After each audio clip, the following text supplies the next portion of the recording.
As you guys know, security is kind of my thing.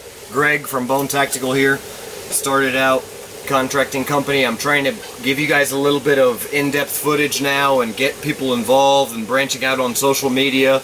But we'll go back to the security roots here. We're here in eastern Honduras, and gonna give you guys a little bit of a brief look into some of the weapons that we have here. Again, we're near La Mosquitia in eastern Honduras at a gold operation, okay? From what I can tell, boots on the ground here, we're looking at anywhere between $100,000 and $1 million a day. All collective operations, everybody here. The potential of gold that they're pulling out of the ground in one day is just astronomical. And obviously, third world country, we're talking about a lot of money and a lot of violence in this area for various things going on, and so there's definitely a big need for security. This particular weapon that I have right here, AK, this is a Russian model AK, and basically what we're looking at is a gray area legality wise, okay? So there's a need for protection, and there's nobody to fill that void, and these people are frontiersmen basically of this current century, this current time, doing what they need to do, making money, and going out here in the jungle. And as you can see, this vehicle had to traverse some very difficult trails, and really the last frontier as far as the land goes is Latin American gold mining operations right now. I'm trying to show you guys all the in-depth look. This particular AK here is a Russian AK variant. As you can see, milled receiver, definitely one of the better ones. You can tell this weapon's been around for a while, but as any of you know who know AKs work, AKs function. This is particularly one of my favorite. It's a lot heavier, but I really prefer the milled, older Russian, full auto, the real deal, okay? Other options we have here as far as security, we've got, your traditional, this is the same exact model as mine, the Colt M16 Colt Commando model, the original. This one's completely original. Mine's modified a little bit, but this one is completely original Colt Commando. Compact, easier to get in and out of vehicles with. Better penetrating armor if that's needed.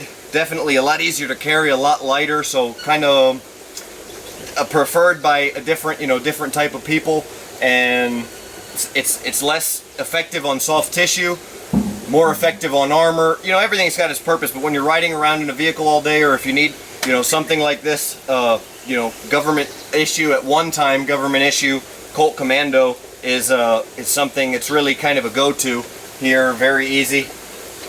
So, I'll use one of those two. Obviously, that's what I carry primarily, as you guys have seen from my other videos. The other option here, which the people here prefer, is the 12 gauge.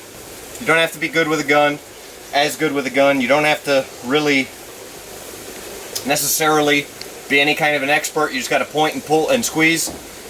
And also with these, we're looking at the ability to,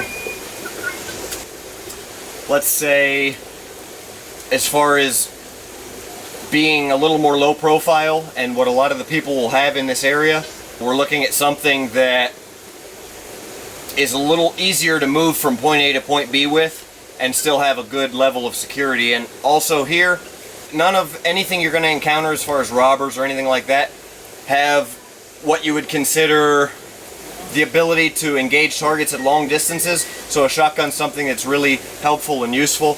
Obviously, this is the new Bone Tactical Tomahawk here, able to be very, very close distances, never runs out of ammo.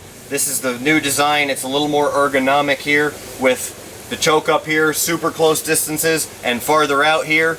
Okay, obviously here you got the puncture. This can even puncture up to a Kevlar helmet. This is the new sheath here, drop leg.